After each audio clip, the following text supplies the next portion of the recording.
जो technical exam warrior में आपका स्वागत है।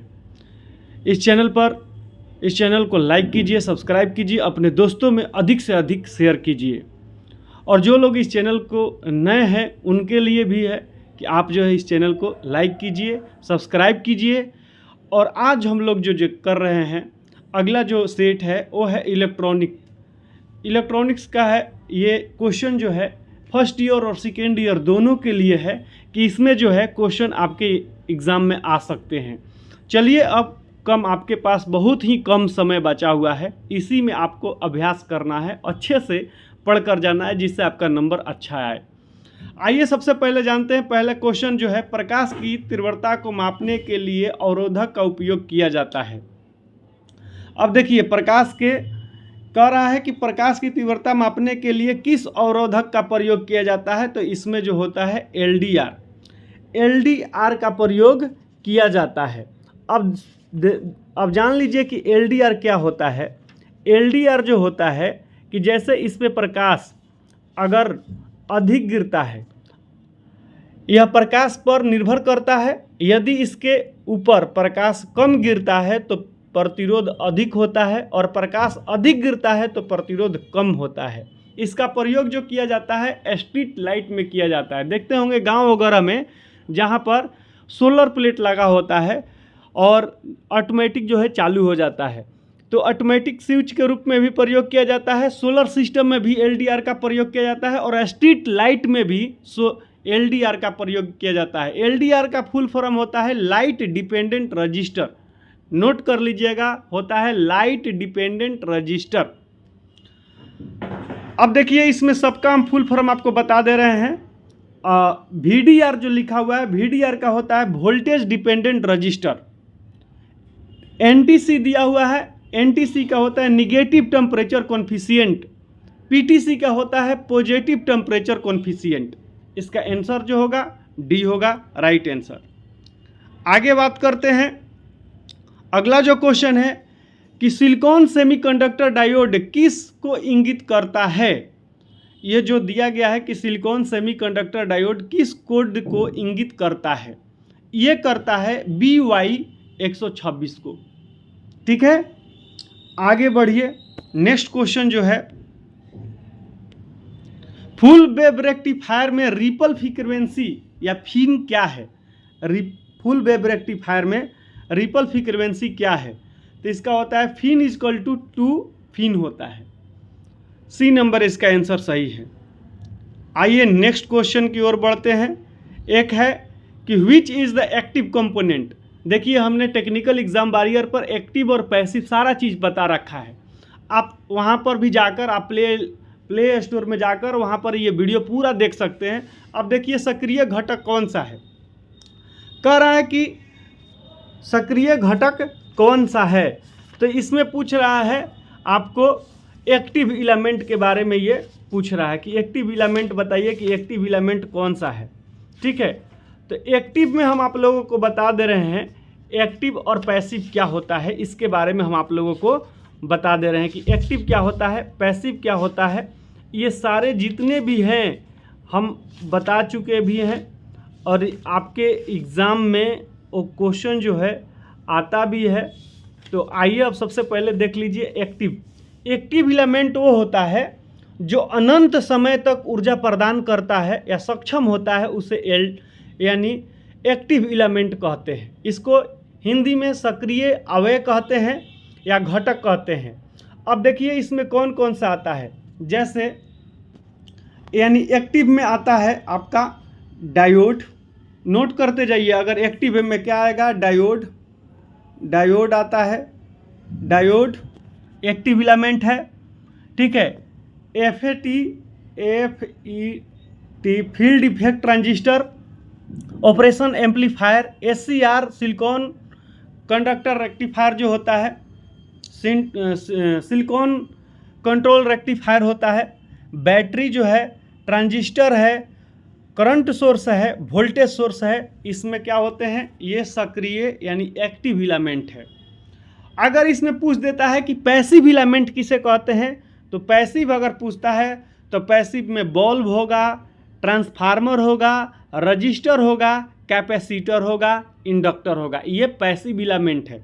ठीक है, आगे नेक्स्ट क्वेश्चन की ओर बढ़ते हैं। कह रहा है क्वेश्चन में कि कौन सा अक्षर यौगिक पदार्थ यानी कैंडेनियम सल्फाइड को इंगित करता है। तो कैंडेनियम सल्फाइड को इंगित करता है आर। यहाँ पर दिया हुआ है, एक प्रतीक दिया हुआ है यानी एक सिंबल, एंड गेट का ये फिगर दिया हुआ है, और जिसमें कि 2 इनपुट होता है। ठीक है, 2 इनपुट होता है, तो ये एंड गेट है। अब इसमें पूछ दिया एंड गेट जो है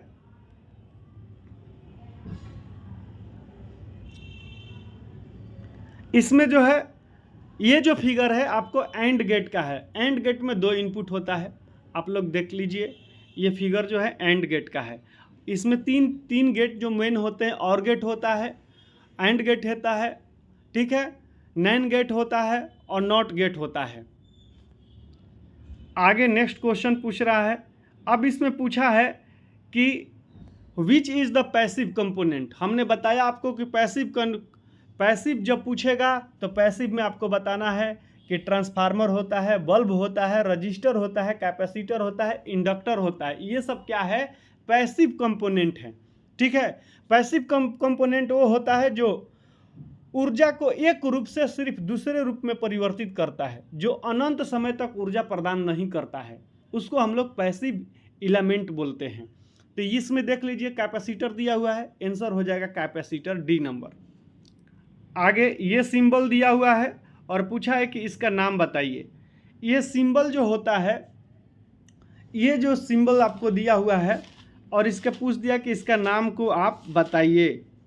ठीक है, तो ये होता है आपका यानी डायक होता है। क्या होता है, डायक। अब डायक का सिंबल दिया हुआ है, ठीक है, तो ये सिंबल तो आपको याद ये करना पड़ेगा। आगे देखिए नेक्स्ट क्वेश्चन आइए, देखिए SCR का फुल फॉर्म अगर पूछ देगा, SCR जो होता है सिलिकॉन कंट्रोल रेक्टिफायर होता है। IGBT दिया हुआ है, इसका भी आपको पूछ सकता है फुल फॉर्म। डायक दिया हुआ है, ट्रैक दिया हुआ है, सबका इसमें टर्मिनलों की संख्या पूछ सकता है। तो देख लीजिए टर्मिनल कितने हैं, डायक में कितने टर्मिनल है, 2 टर्मिनल है, कितने परतों से ये बना हुआ है, ये भी पूछ सकता है क्वेश्चन में। आप लोगों को ये देखना पड़ेगा एक बार। चलिए आइए नेक्स्ट क्वेश्चन की ओर बढ़ते हैं। पूछ रहा है कि हेक्साडेसिमल में कितने वर्ण होते हैं। देखिए हेक्साडेसिमल, सबसे पहले आप लोग जान लीजिए बाइनरी जो होता है वो उसका बेस जो होता है 2 होता है। अगर यहीं पूछ दे बाइनरी तो उसका 2 होता है। अगर वो पूछ दे डेसिमल, डेसिमल का 10 होता है। अगर पूछ दे आपको ऑक्टल पूछ दे तो वो होता है 8 होता है, बेस उसका 8 होता है। हेक्साडेसिमल का 16 होता है। याद रख लीजिएगा, ये बाइनरी का है 2, ये जो है डेसिमल का 10 होता है, ऑक्टल का 8 होता है, और हेक्साडेसिमल का ये होता है 16 होता है, बेस होता है। आगे बढ़ते हैं। ये अच्छे से बता देंगे आपको कि किस तरह से निकाला जाता है। एक सिर्फ बाइनरी आप लोग समझ लेंगे तो ये अच्छे से निकाल लेंगे कि कैसे निकाला जाता है। ठीक है, तो सिंपल सा एक चीज़ हम आप लोगों को बता देते हैं बाइनरी से कैसे निकाला जाता है। बाइनरी हम आप लोगों के मान लिया जाए कि इसमें एक चीज़ आप लोग याद रख लीजिए कि देखिए बाइनरी में 0 और 1 होता है, 0 और 1, इसका बेस जो होता है वो 2 होता है। ठीक है, अब बाइनरी को मान लिया जाए, ठीक है, अगर बाइनरी को अगर चेंज करना होगा या चेंज करने के लिए दे देता है कि बाइनरी को चेंज कीजिए डेसिमल में, डेसिमल को दे देता है बाइनरी में। अधिकतर ये क्वेश्चन आता है। मान लिया जाए कि यहाँ पर ये 15 दे दिया, ठीक है, और 15 दे दिया, क्या दे दिया, ये डेसिमल दे दिया, और पूछ दिया कि आप बाइनरी में बताइए कि ये कितना होगा। तो कुछ नहीं करना है, एक फार्मूला है, उस फार्मूले को आप लोग देख लीजिए, यहाँ पर लिख लीजिए।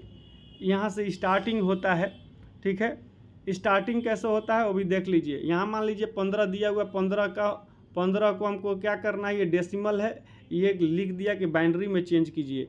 तो क्या करना है, 15 है ना, तो ये यहाँ पर लिखिए एक फार्मूला 1 2 4 8, इसके दुगना होते चला जाएगा। ठीक है, फिर आएगा 16, ठीक है, अब 15 को देख लीजिए कि 15 कहाँ पर आ रहा है, 15 किस पर आ रहा है, तो देख लीजिए 8 4 12, 12 या 3 15, जोड़ लीजिए 8 4 12, 12 और 2 कितना हो गया, 12 2 14 1 15। तो जहाँ पर ये 15 आ रहा है जोड़ने पर, तो इसको लिख लीजिए 1, इसको लिखिए, इसको मान लीजिए 1, इसको 1, ये जोड़ने पर जो जोड़ेंगे वहाँ पर 1 और जिसको नहीं जोड़ेंगे वहाँ पर, तो 15 का बाइनरी क्या हो जाएगा 1 1 1। ठीक है, ये हो गया बाइनरी। अब मान लीजिए कि अब बहुत सारा लड़का कहेगा सर 14 अगर दे दिया जाएगा तो क्या करेंगे। अगर मान लीजिए कि यहाँ पर 14 दे दिया, डेसिमल में पूछ दिया, बाइनरी निकाल के दिखाइए कि बाइनरी में क्या होगा। तो बाइनरी में हमने क्या बताया कि लिख लीजिए, क्या लिखिए 1 लिखिए, 2 लिखिए, इसका दुगना करते जाना है, 8 लिखिए, यहाँ पर लिख लीजिए 8 यहाँ पर देखिए, यहाँ पर जो होगा 4 होगा। ठीक है, इसका दुगना करना है। तो एक बार यहाँ से हम काट दे रहे हैं। ठीक है, अब फिर से आपको बताना पड़ेगा। देख लीजिए यहाँ पर क्या करना है आपको, सीधी मान लीजिए 14 दे दिया और 14 ये डेसिमल है। ठीक है, अब इसको क्या करना है, बाइनरी में हमको निकालना है। ठीक है, तो क्या लिखिए 1, ठीक है, फिर लिखिए 2 4 8, ये ऐसे लिख लीजिए, इसका दुगना होते चलेगा, फिर 16 का 32 जितना पर अंक आ जाए। अब कि किस को जोड़ेंगे कि 14 आ जाएगा, बताइए। 8 4 12, अब 12 या 2 कितना हो गया 14। तो देखिए 1 क्या हो गया 1 1, और जिसको अगर नहीं जोड़ेंगे उसको क्या लिखेंगे 0। तो क्या होगा इसका 1 1, ठीक है 0। ये क्या हो गया, बाइनरी का हो गया। आगे नेक्स्ट क्वेश्चन के ऊपर बढ़ते हैं। क्वेश्चन है, कौन सा इलेक्ट्रॉनिक सर्किट बिना इनपुट के एसी सिग्नल उत्पन्न करता है। तो ये होता है ऑक्सीलेटर या दोलन को बोला जाता है। ये बिना इलेक्ट्रॉनिक सर्किट के इनपुट के एसी उत्पन्न करेगा कौन, तो ये करता है आपको ऑक्सीलेटर करता है। ठीक, क्वेश्चन है कि कौन सा उपकरण मापे हुए और परीक्षित मात्रा एक दृश्य प्रतिनिधित्व प्रदान करता है। तो इसमें आता है आपको कैथोड रे एस्कुलोस्कोप यानी CRT का फुल फॉर्म होता है कैथोड रे एस्कुलोस्कोप होता है। लिख लीजिए, ये CRT भी दे सकता है। CRT का होता है कौन सा, तो ये होता है CRT का फुल फॉर्म होता है, CRT का फुल फॉर्म होता है। का एक फिगर दिया हुआ है, ये पूछा है कि इसका नाम क्या है। तो ये amplifier B class push pull amplifier है। एम्पलीफायर भी चैप्टर है, इसको आगे वीडियो में भी बताएंगे, पढ़ाएंगे। अभी सिर्फ एग्जाम के व्यू से आप लोग नोट करते जाइए और इसको देखते जाइए अच्छे से। ये जो क्वेश्चन आया कि एक दोलन सर्किट में अनुनादिन आवृत्ति की गणना करने का सूत्र क्या होता है, यानी रेजोनेंस फ्रीक्वेंसी के बारे में पूछ रहा है। तो रेजोनेंस फ्रीक्वेंसी होता है FR इक्वल टू होता है 2 पाई √LC 1/√LC होता है। C नंबर इसका आंसर सही है। क्वेश्चन आ गया कि सिलिकॉन रजिस्टर के संचालन के लिए बेस एमीटर में न्यूनतम वोल्टेज की आवश्यकता कितनी होती है। तो ये 0.6 से 0.7 तक, यानी 0.7 माना जाता है। तो 0.6 से 0.7 होता है सिलिकॉन में। अगर पूछे जर्मेनियम में तो 0.3 होता है जर्मेनियम के लिए। अगर ये सिलिकॉन पूछा है तो 0.7, इतना याद रखिएगा। यहाँ पर दिया है कि 4 बैंड वाला लाल रंग है, बैगनी रंग है और सोने के साथ प्रतिरोध के न्यूनतम अधिकतम मान बताइए। हमने टेक्निकल एग्जाम बारियर पर प्रतिरोध निकालने के लिए हमने बहुत अच्छे से बता रखा है। आप वहाँ पर जाइए, पूरी चीज़ों को एक बार देख लीजिए और ये निकाल लीजिए। यहाँ आंसर इसका C दे रहा है, वहाँ पर आप निकाल लीजिएगा, खुद से निकाल कर देख लीजिएगा। ठीक है, आगे बढ़िए। सिलिकॉन सामग्री में रोधक वोल्टेज का कारण क्या है। तो रोधक वोल्टेज का कारण है लो एटॉमिक नंबर, यानी सिलिकॉन जो होता है कम परमाणु संख्या के कारण क्या होता है कि रोधक वोल्टेज का कारण है। ठीक है, यानी बैरियर वोल्टेज इसका मोर देन सिलिकॉन मटेरियल का होता है। कहने का मतलब यह है कि इसका जो परमाणु क्रमांक संख्या होता है वो कम होता है। नेक्स्ट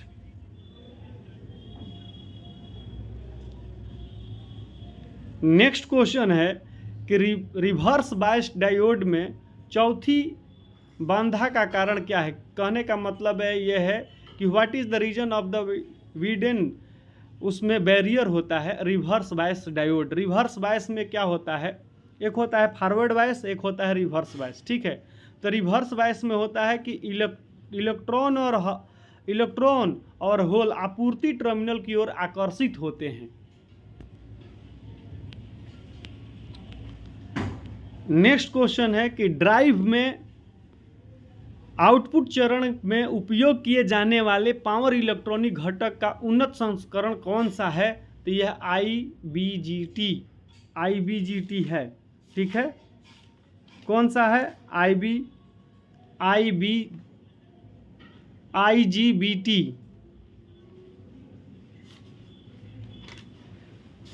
ठीक है।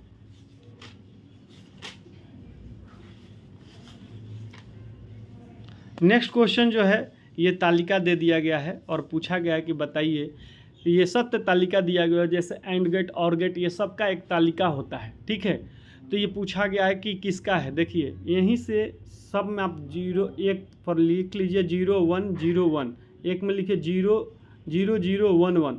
एंड गेट का और गेट का सबका निकाल सकते हैं इसी से। कैसे, देखिए 0 और 0 में जब गुणा कीजिएगा तो क्या होगा, 0 होगा। 0 में 1 में गुणा कीजिएगा क्या होगा, 0 होगा। 0 में 1 में गुणा कीजिएगा 0 होगा। 1 में 1 में गुणा कीजिएगा तो क्या होगा, 1 होगा। ये किसका है, एंड गेट का है। किस मात्रा को मापा जाता है, वहां CRT नहीं होगा, CRO होगा, ठीक है। किस को मापा जाता है, तो ये CRO का प्रयोग किया जाता है कि जैसे फ्रीक्वेंसी को मापने के लिए प्रयोग किया जाता है। अगला जो क्वेश्चन है कि SCR जो होता है वो सकारात्मक फीड का मुख्य अनुप्रयोग कौन सा है। तो इसका SCR का जो होता है कि यह स्पीड कंट्रोल ऑफ मोटर, ये मोटर के स्पीड कंट्रोल में भी SCR का प्रयोग किया जाता है।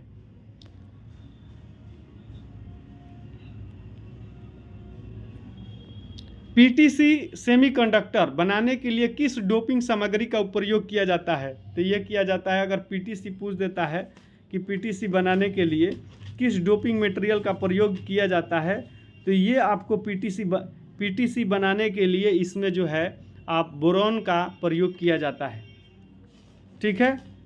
इसमें एक होता है कि जैसे PTC अगर रहेगा, NTC 2 गो रहेगा, तो PTC में कौन कौन से आते हैं, बोरॉन आएगा, एल्युमिनियम आएगा, गैल्नियम आएगा, इंडिनियम आएगा, ठीक है। ये आएगा आपको PTC में। अगर NTC पूछ देता है, यानी इसका होता है PTC मतलब कि इसमें ट्रीवाइलेंट कहा जाता है, इसको PTC को ट्रीवाइलेंट कहा जाता है। NTC को कहा जाता है पेंटावाइलेंट कहा जाता है, जिसमें 5 इलेक्ट्रॉन होते हैं, इसमें 3 इलेक्ट्रॉन होते हैं, ठीक है।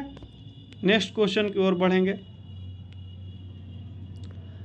कह रहा है कि प्रवर्धन के लिए NPN ट्रांजिस्टर के लिए किस प्रकार की अभिनेत की आवश्यकता है।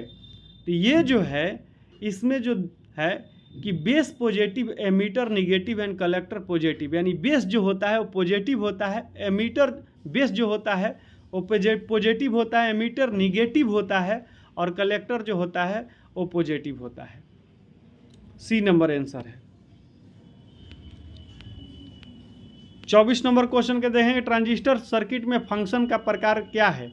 तो फंक्शन का प्रकार जो है इसमें स्विचिंग एक दिया गया है। स्विचिंग प्रकार का है।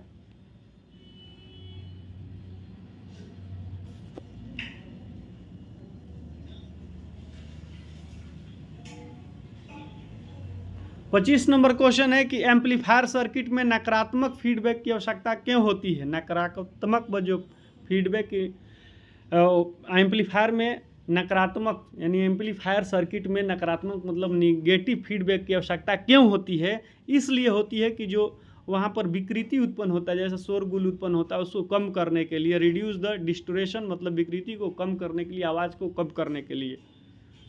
नेक्स्ट क्वेश्चन है,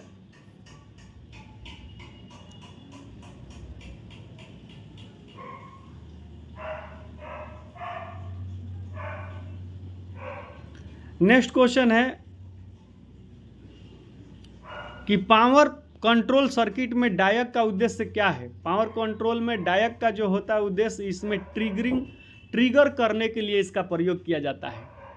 ठीक है, ट्रिगर करने के लिए इसका प्रयोग किया जाता है। कह रहा है कि इलेक्ट्रॉनिक पंखा नियंत्रण सर्किट में किस प्रकार के नियंत्रण उपयोग किया जाता है? तो इसमें डायक का ही प्रयोग किया, डायक का प्रयोग कर पंखा को नियंत्रण किया जाता है। ठीक है, क्वेश्चन आ रहा है कि एसीआर का कौन सा, कहने का मतलब ये है कि हेवली करंट रिवर्स बायसिंग, यानी कौन सा सतर्क प्रचलन रिवर्स बायसिंग में भारी करंट देता है? तो भारी करंट जो देता है चौथा, यानी चौथा चतुर्थार्थ इसका होता है, यानी इसका कहने का मतलब ये होता है, इसमें एक ट्रिगर होता है। ठीक है, गेट का प्रयोग किया जाता है ट्रिगर के रूप में। तो सोर्स ड्रेन गेट का प्रयोग किया जाता है। तो चौथा जो संस्करण होता है या क्वाड्रेंट होता है उसका प्रयोग, ये थर्ड क्वाड्रेंट का तीसरा चतुर्थांश का प्रयोग किया जाता है। थोड़ा हिंदी इसका कठिन होता है। कह रहा है कि सीआरओ में टाइम बेस्ड कंट्रोल स्विच या नॉब का उपयोग क्या है? नॉब का जो प्रयोग किया जाता है कि स्वीप स्पीड का चयन करने के लिए नॉब का प्रयोग किया जाता है। अगला 30 नंबर जो क्वेश्चन है वो कह रहा है कि ट्रायक मोटर नियंत्रण सर्किट में एक, ठीक है, संबर सर्किट का उपयोग क्यों किया जाता है? असनंबर सर्किट का प्रयोग क्यों किया जाता है? तो ये किया जाता है आपके आगे, ये जो किया जाता है गलत ट्रिगरिंग से बचने के लिए इसका प्रयोग किया जाता है। संबर सर्किट का प्रयोग किया जाता है। ठीक है, गलत ट्रिगर से बचने के लिए उसमें संबर का प्रयोग किया जाता है। नेक्स्ट क्वेश्चन क्या है कि जर्मेनियम की तुलना में सिलिकॉन द्वारा अधिकांश अर्धचालक जो बड़ा चालक उपकरण क्यों बनाया जाता है? क्योंकि इसमें जो होता है उच्च बैरियर वोल्टेज होता है, इसलिए जर्मेनियम की तुलना में सिलिकॉन का ज़्यादा प्रयोग इसलिए किया जाता है क्योंकि इसमें हाई बैरियर वोल्टेज होता है। नेक्स्ट क्वेश्चन है कि एक ट्रांजिस्टर में आधार सामग्री का विशेष गुण क्या है? आधार जो होता है lightly doped and heavy thin होता है, मतलब हल्के से डोप किया जाता है, मिलाया जाता है, हल्का डोपिंग किया जाता है। डोपिंग मतलब मिलाना, अशुद्धि को मिलाना। ठीक है, और बहुत पतला इसका होता है, थिन होता है, बहुत पतला होता है। अगला जो क्वेश्चन है वो दिया है कि एम्पलीफायर का प्रयोग क्या है? ये एम्पलीफायर कॉमन एमीटर एम्पलीफायर है। प्रकार पूछा है, प्रकार क्या है? तो ये 34 नंबर देख लीजिए, क्वेश्चन क्या है, यदि ट्रांसफार्मर का सेकेंडरी टेप पूर्ण तरंग रेक्टिफायर सर्किट में खुला हुआ है तो आउटपुट वोल्टेज क्या होगा? जीरो हो जाएगा, जीरो वोल्टेज होगा अगर सेकेंडरी खुला रहेगा तो।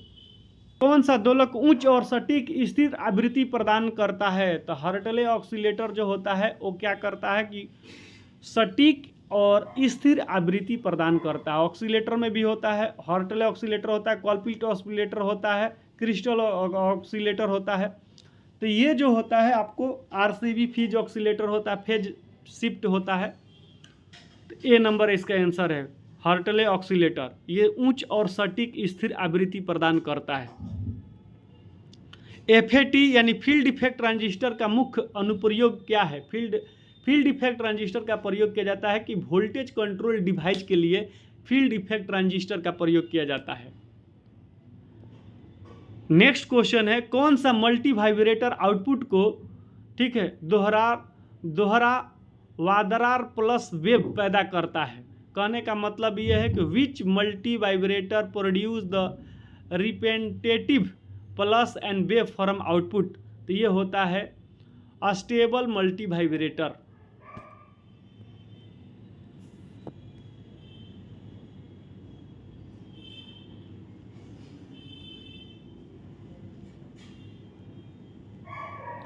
अगला जो क्वेश्चन है देख लीजिए, मल्टी वाइब्रेटर के बारे में पूछ रहा है, तो ये अस्टेबल मल्टी वाइब्रेटर होता है। अगला जो, what is the main function of the unijunction transistor? Unijunction transistor का मुख्य कार्य क्या है? तो ये रिलैक्सेशन द ऑक्सीलेटर इसका मुख्य कार्य है। 39 नंबर क्वेश्चन है कि दोलन में एक फीडबैक नेटवर्क का उपयोग क्यों किया जाता है? तो ये किया जाता है दोलन में एक फीडबैक नेटवर्क का प्रयोग क्यों किया जाता है, तो इसलिए किया जाता है फीडबैक नेटवर्क इन ऑक्सीलेटर में फीडबैक नेटवर्क का इसलिए प्रयोग किया जाता है सिग्नल को 180 से फेज को शिफ्ट करने के लिए किया जाता है। सी नंबर आंसर है इसका है। क्वेश्चन है कि एन चैनल JFT, ठीक है, N channel JFT gate terminal कैसे अभिन्न है, how is the gate terminal and N channel field base. तो ये होता है गेट सोर्स के साथ पक्ष अन्वित, यानी gate source are reverse biased with the source. अगला जो क्वेश्चन है कि क्लास A एम्पलीफायर का मुख्य लाभ क्या है, तो इसका इसलिए न्यूनतम विकृति। क्लास A एम्पलीफायर में जो होता है डिस्ट्रैक्शन, मतलब कहने का मतलब शोरगुल जो आवाज़ होता है वो कम होता है, इसका इसीलिए इसका लाभ है, मुख्य लाभ है। अगला जो क्वेश्चन है कि बिंदु संपर्क विकसित डिफ्यूजन और मिश्रित धातु जंक्शन के तरीकों का उपयोग कर कर किस उपकरण का निर्माण किया जाता है, which device is made of the using the method of the point content grow diffusions along the junction. तो ये होता है ट्रांजिस्टर। ट्रांजिस्टर में टर्मिनलों की संख्या 3 होता है। कौन सा इलेक्ट्रॉनिक सर्किट बिना इनपुट सिग्नल के तरंगों को प्लस उत्पादन करता है, अभी हमने बताया ऑक्सीलेटर, ये बिना इनपुट के, ठीक है, सिग्नल के तरंगों को प्लसेस उत्पादन करता है, तो ये ऑक्सीलेटर होता है। एक ट्रांजिस्टर में कलेक्टर क्षेत्र भौतिक रूप से उत्सर्जक क्षेत्र से बड़ा क्यों होता है, कहने का मतलब ये है collector region physically made large, ये लार्ज होता है बड़ा, एमीटर रीजन इज ट्रांजिस्टर, यानी एक ट्रांजिस्टर में कलेक्टर जो क्षेत्र होता है भौतिक रूप से एमीटर से क्या होता है बड़ा क्यों बनाया जाता है, इसलिए बनाया जाता है कि इसमें इसे अधिक गर्मी का प्रसार करना पड़ता है, क्योंकि इसमें जो होता है अधिक गर्मी का प्रसार करना पड़ता है, इसलिए इसको बड़ा बनाया जाता है। 45 नंबर क्वेश्चन है कि दोलन सर्किट में तरंग को बनाए रखने के लिए कौन सा सर्किट आवश्यक है, कौन सा, तो पॉजिटिव फीडबैक दिया जाता है। आइए अब 46 नंबर क्वेश्चन पर, किस उपकरण में बहुत अधिक इनपुट प्रतिबाधा और कम शोर निगृत, अच्छा रैखिकता और कम अंतर इलेक्ट्रोड क्षमता है, तो ये होता है फील्ड इफेक्ट ट्रांजिस्टर का प्रयोग किया जाता है, ठीक है, जिसमें अधिक जो क्या करे शोर जो है कम हो, ठीक है, अच्छा रैखिकता हो, यानी कहने का मतलब है लो नॉइस इनपुट हो, गुड लिनियरिटी हो, लो इंटर हो, इलेक्ट्रोड कैपेसिटी हो, तो इसमें फील्ड इफेक्ट ट्रांजिस्टर का प्रयोग किया जाता है।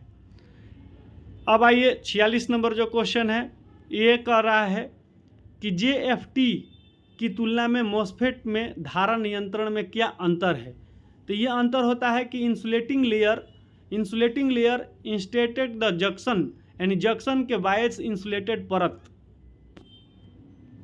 देखिए ये इलेक्ट्रॉनिक्स है।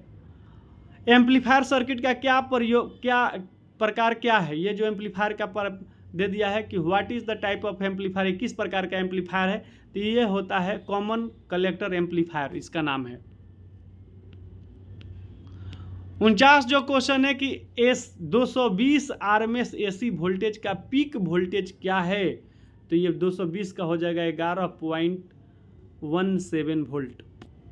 लास्ट क्वेश्चन इसमें है 50 नंबर क्वेश्चन है कि 0.2 माइक्रो सेकेंड के टाइम बेस सेटिंग के साथ 5 डिवीजन द्वारा कवर किए गए CRO स्क्रीन पर प्रदर्शित सिग्नल आवृत्ति क्या है, तो ये 1000 ये किलो हर्ट्ज है, ठीक, दिन पहले। तो ये बिजी कारण होने के कारण हो सकता है कि इसमें त्रुटि भी हो, तो इसके लिए भी हम क्षमा चाहते हैं। इस चैनल को अधिक से अधिक आप लोग लाइक कीजिए, सब्सक्राइब कीजिए, और जो ये PDF फाइल है इसको एक बार अच्छे से 1 बार 2 बार आप देख लीजिए, इसका आंसर को भी नोट कर लीजिए, ये एग्ज़ाम में आएगा ही आएगा, ठीक है।